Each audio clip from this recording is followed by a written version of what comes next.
నేనే వచ్చేవాడిని కదా, అనవసరంగా ఒకటి జీవితంతో ఆడుకున్నారు.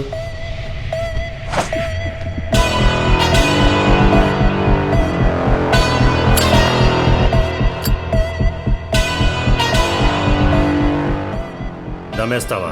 దమ్ ఇక్కడుంది, ఇక్కడొద్దు. చెప్పు. కరెక్ట్ కాంపిటీషన్ రా నాకు నువ్వు. కాంపిటీషన్లో ఎప్పుడూ 2 రకాల మనుషులు ఉంటారు. ఆ 2 రకాల్లో నాది సెల్ఫ్ కాన్ఫిడెన్స్, నీది ఓవర్ కాన్ఫిడెన్స్. ఏయ్, ఎంతసేపు ఎత్తుకొని నిలబెడతావు? కూర్చోబెట్టరా.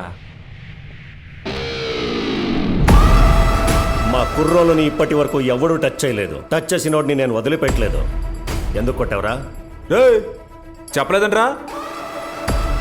మ్యాటర్ ఏదైనా కానీ టచ్ చేయకుండా ఉండాల్సింది. టచ్ చేయడం అయింది, కట్టేయించడం అయింది. నెక్స్ట్, కాలేజ్లో ఫైట్ చేసి పెద్ద డాన్ అవ్వాలనుకుంటున్నావా? ఊరు కాకినాడ కాన్ మనిషిని, కాలేజీలో అడ్మిషన్ ఇప్పిస్తే వచ్చా.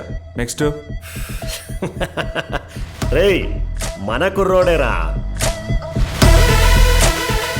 ఖాన్కి డీల్ ఇచ్చిందే నేను. కత్తి లాంటి కుర్రోడ్ని పంపించాడు. కాలేజ్ మేనేజ్మెంట్లో మనోడొక్కడు ఉన్నాడు. నువ్వు పాడి కడితే వాడు సమాధి కట్టేస్తాడు. ప్రిన్సిపల్ కాలేజ్కి తిరిగి రాగానే ఏం చేయాలో తెలుసు కదా.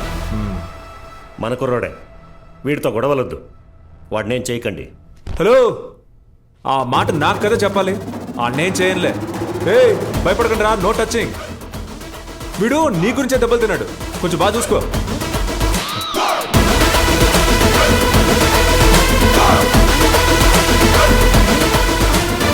Smiling assassin, I like him.